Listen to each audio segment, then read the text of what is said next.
साथियों, स्वागत बिहार एसटीईटी और बिहार शिक्षक बहाली से संबंधित एक महत्वपूर्ण वीडियो में। और आज के इस वीडियो में हम लोग कई महत्वपूर्ण मुद्दों पर बातें करेंगे।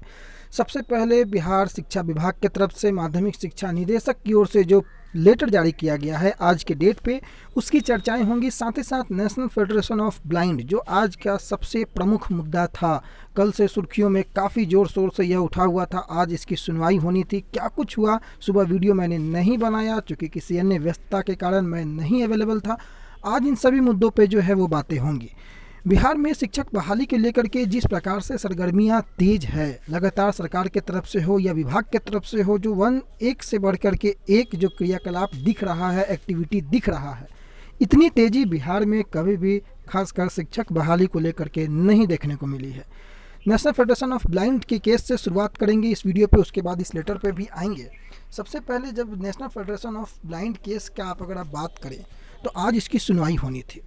कई लोगों को यह उम्मीद था कि आज इसकी सुनवाई पूरी हो जाएगी और उसी प्रकार से सोचे अनुरूप ही सारी बहस जब चल रही थी। लेकिन मामला वहाँ फंसता है जब 4% आरक्षण देने वाला मुद्दा उठता है और एजी साहब की तरफ से उतनी सीटों को छोड़ करके बहाली करने का, प्रक्रिया को पूरा करने की बातें की जाती हैं, तो जो फेडरेशन है उसके तरफ से वहाँ पर आपत्ति जताई जाती है। और उसी के कारण जो फेडरेशन ने अपना पक्ष रखा और उस पक्ष को लेकर के अटॉर्नी जनरल साहब जो हैं वो सरकार का पक्ष जानने हेतु आज यह डेट को एक्सटेंड करना पड़ा। अगली सुनवाई की तारीख 31 तारीख पड़ी है, चूँकि एजी साहब अपने से कोई भी निर्णय वहां पर लेने को सक्षम नहीं हो पाए थे। इस कारण से सरकार का पक्ष जानना बेहद ज़रूरी है। और 31 तारीख को जो है आप देख रहे होंगे स्क्रीन पे, 31/5/2021 को इसकी सुनवाई होने की संभावनाएं अब हो गई हैं, बढ़ गई हैं। 31 को होगी सुनवाई। मामला दो मुद्दों पे आकर के टिकता है। कई लोगों का यहाँ यह प्रश्न है कि सुनवाई अब डेट पे डेट इसी प्रकार से बढ़ेगी। सरकार जो लॉलीपॉप देना था सरकार को, वो लॉलीपॉप सरकार ने दिखा दिया है। कई लोग आकर्षित हो चुके हैं, कई लोग उत्साहित हैं, कई लोग हतोत्साहित हैं। अब क्या होगा? दो मुद्दे हैं। आपको ना तो ज़्यादा उत्साहित होना है, ना ही ज़्यादा हतोत्साहित होना है। संयमित होकर के सारी चीज़ों का अवलोकन करना है और अपना प्रयास जारी रखना है। दो चीज़ें बेहद महत्वपूर्ण। 31 तारीख को ही आपको सुनवाई की जो डेट है वो है और 31 तारीख को ही कैंपेन की भी बातें चल रही हैं। बिहार में दो मुद्दे अभी बहुत तेज़ी से गरमाए हुए हैं। सबसे पहला मुद्दा बिहार में एक खान सर का मुद्दा गरमाया हुआ है और बिहार में शिक्षक बहाली का मुद्दा। खान सर ने भी पिछले दिनों शिक्षक बहाली को लेकर के सपोर्ट किया था हम लोगों का। आज खान सर के बारे में बातें नहीं होंगी, लेकिन कहीं ना कहीं शिक्षक बहाली का जो मुद्दा गरमाया हुआ है और इस मुद्दे को लेकर के जिस प्रकार से सरकार की एक्टिविटी दिख रही है पिछले 2-3 दिनों में 24 के बाद, मामला अब कहाँ को बैठता है। नेशनल फेडरेशन ऑफ ब्लाइंड की बात करें हम तो जिस प्रकार से सरकार ने अपना पक्ष रखा और ब्लाइंड फेडरेशन वालों का उस पक्ष से इनकार करना, उनका कहना है कि लेकिन जब सरकार की तरफ से यह बोला गया कि सरकार चाहती है कि बहाली की प्रक्रिया जल्द से जल्द हो और इस कारण से उतनी सीटों को छोड़ करके बहाली की प्रक्रिया को तुरंत शुरू किया जाए, फेडरेशन भी इसी पक्ष में है कि बहाली की प्रक्रिया जल्द हो और उम्मीद है कि आने वाली 31 तारीख को कोई ना कोई एक बीच का रास्ता निकल करके यह मामला जो है निपटारा हो जाएगा। और फेडरेशन की तरफ से जो बातें की गई कि पुनः आवेदन की तिथियां निकाल करके 15 दिनों में आवेदन लिया जाए और सरकार का इस पे क्या राय होता है, क्या स्टैंड होता है, वो एजी साहब 31 को क्लियर करेंगे और उसके बाद ही कोई निर्णय निकल करके आएगा, स्टे हटेगा और सारे लोगों की प्रक्रिया जो है वो फिर से शुरू होगी। क्योंकि आपको पता है कि नियुक्ति की प्रक्रिया को लेकर के सारे प्रोसीजर को पूरा किया जा चुका है। लगभग जो सारी काउंसलिंग की जो प्रोसेस है, वो काउंसलिंग के प्रोसेस के बाद जो आने वाली प्रक्रियाएं हैं, छठे चरण की भी लगभग सारी प्रक्रियाएं पूर्ण हो चुकी हैं। सातवें चरण की अगर हम बात करें, कई लोगों के मन में यह भी सवाल है कि सातवें चरण का रिजल्ट कब आएगा। तो सातवें चरण का रिजल्ट दोस्तों जैसी जानकारियां हैं आपको जून के पहले सप्ताह में आ जाना चाहिए, जो खबरें निकल करके आ रही हैं। मुख्य बात है नेशनल फेडरेशन ऑफ ब्लाइंड को लेकर के कि आप लोग बिल्कुल निराश ना हो। 31 को कोई ना कोई बड़ा खबर आपको देखने को मिलेगा और बहाली होगी, इसमें कहीं दो राय नहीं है। आने वाले 1 से 2 महीने में 94,000 शिक्षक और छठे चरण वाले जो लोग हैं वो अपने अपने स्कूल में पदस्थापित होंगे, इसमें कोई दो राय नहीं है। बात कर लेते हैं सातवें चरण को लेकर के। तो सातवें चरण का रिजल्ट आने दिया जाए, लेकिन उसके पहले अपने प्रयास को 31 तारीख को जोर शोर से सोशल मीडिया प्लेटफॉर्म पर उठाना है। लेट्स ग्रो विद रणधीर के टेलीग्राम चैनल पर जुड़ेंगे। आपको वहां पर कल परसों तक जो है हैशटैग जो इशू होगा वो हैशटैग आपको मिल जाएगा, उसी हैशटैग को आपको आगे बढ़ाना है। ये तो हो गई फेडरेशन वाली बातें, ब्लाइंड केस वाली बातें। अब हम चलते हैं उस खबर की ओर जो आज का लेटर है, जो कि माध्यमिक शिक्षा निदेशक जो हैं गिरिवल दयाल सिंह, उनकी तरफ से जारी किया गया है। और आप देख सकते हैं 28/5 5/2021। लेटर का मतलब आप समझें, कोई भी पत्र अगर जारी होता है तो उसमें 2-3 चीज़ देखने योग्य होती है। उसका टाइमिंग क्या है जारी होने का, किस उद्देश्य को लेकर के वो जारी किया गया है, और इसके पीछे सरकार की जो मंशा है वो स्पष्ट है या नहीं है। आप यहाँ पर देखेंगे पिछले दिनों सरकार ने कई बार प्राथमिक शिक्षा निदेशक के माध्यम से जो है वो सर्टिफिकेट वाले इशू को लेकर के कई बार पत्र जारी किया गया। लेकिन आज यह पत्र जारी होता है 28/5/2021 को, जिस दिन सुनवाई होती है ब्लाइंड फेडरेशन वाले केस की। सुबह सुनवाई होती है, शाम को आपको यह पत्र जारी होता है और सभी जिला शिक्षा पदाधिकारियों को, सभी जिला कार्यक्रम पदाधिकारियों को यह लेटर निर्गत किया जाता है। दिनांक 29/5/2021 विषय में आप अगर ध्यान देंगे तो अपराह्न 2 से 3 बजे वीडियो कॉन्फ्रेंसिंग में भाग लेने हेतु जो है यह खबर को निर्गत किया गया है। अब इसमें देखिए मुख्य बातें जो हैं कि डेट पे ध्यान दीजिए आप। 28 को सुनवाई होता है, 28 को ही पत्र निर्गत होता है, अगली तारीख 31 को मिलती है और 29 को वीडियो कॉन्फ्रेंसिंग के माध्यम से जो है सारे जिला शिक्षा पदाधिकारियों को शामिल होने का इसमें बात किया जाता है। और केवल शामिल ही नहीं होना है, इसमें कई चीज़ें मांगी गई हैं जो कि आपको जानने योग्य है और जाननी बहुत इम्पॉर्टेंट क्यों है वो मैं आपको बताता हूँ।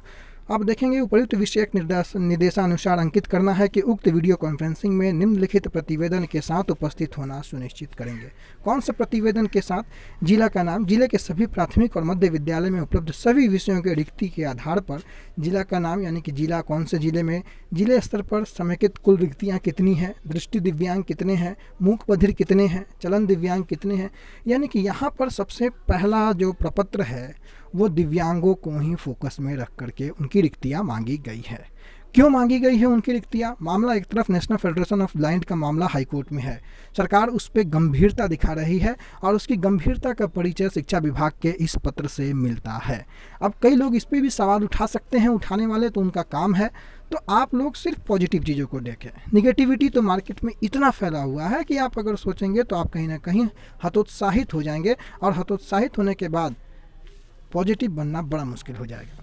तो जब आपको दिव्यांगों का सबसे पहला यहाँ रिक्तियाँ मांगी गई है, उसके बाद जिले के सभी प्राथमिक और मध्य विद्यालय में उपलब्ध सभी विषयों की जो रिक्तियाँ हैं वो भी आपको जिले स्तर पर समेकित कुल रिक्तियाँ सारे कैटेगरी वाइज यहाँ पर मांगी गई हैं। चाहे आप जनरल हैं, बीसी में कितनी रिक्तियाँ हैं, ईबीसी में कितनी रिक्तियाँ हैं, आप एससी हैं, एसटी हैं, सारी रिक्तियों को जो है उसका ब्यौरा आपको इस वीडियो कॉन्फ्रेंसिंग में सभी जिला शिक्षा पदाधिकारियों को जो है वहाँ पर दिखाना होगा।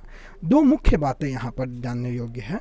उसके पहले प्रपत्र 2A को आप देखेंगे अगर, तो सभी माध्यमिक और उच्च माध्यमिक विद्यालयों में उपलब्ध सभी विषयों के रिक्ति के आधार पर भी यहाँ पर जानकारियाँ मांगी गई हैं, और वो भी दृष्टि दिव्यांग हो, मूक बधिर हो, चलन दिव्यांग, यानी कि इसमें दिव्यांगों को ज़्यादा फोकस करके उनकी कैटेगरी वाइज रिक्तियाँ मांगी गई हैं।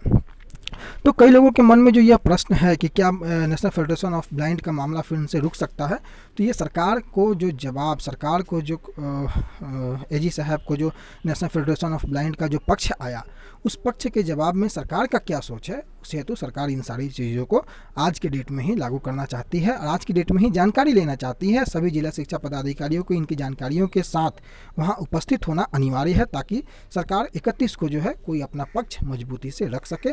देखिए मेन मुद्दा जो होता है, मेन मुद्दा आपको है किसी प्रकार से इस केस का खत्म होना।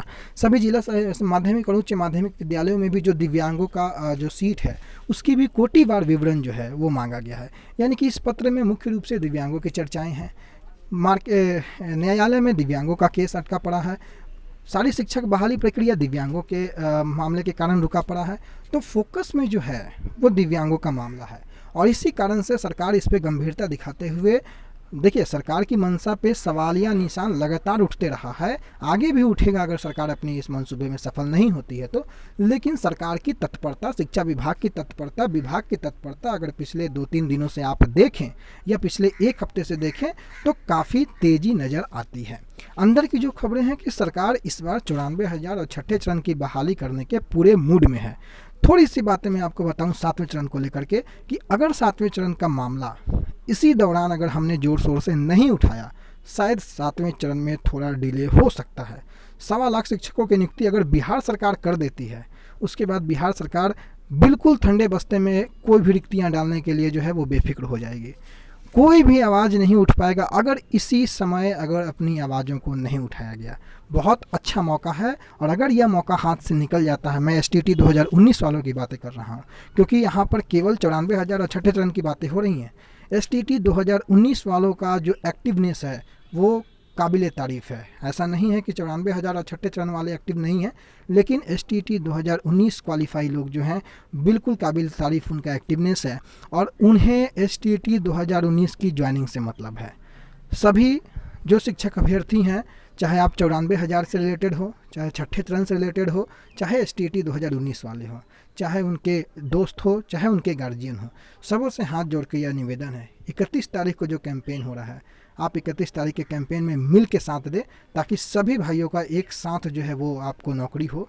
एक साथ कहने का मतलब ये नहीं कि आपको एक ही दिन में सभी की हो जाएगी नौकरी, मतलब कम से कम महीने 2 महीने के फासले में सभी लोग की नियुक्ति हो, क्योंकि ज़रूरत सभी को है। और STT 2019 ठंडे बस्ते में ना चला जाए, इसके लिए आपका जागरूक होना बेहद ज़रूरी है। इस वीडियो को सुनने वाले हर एक शख्स यह जान ले कि अगर यह मौका हाथ से निकला, इस मौके को अगर हमने गंवाया तो शायद सालों साल इंतज़ार करना पड़ सकता है इस बहाली को पूरा करवाने को लेकर के।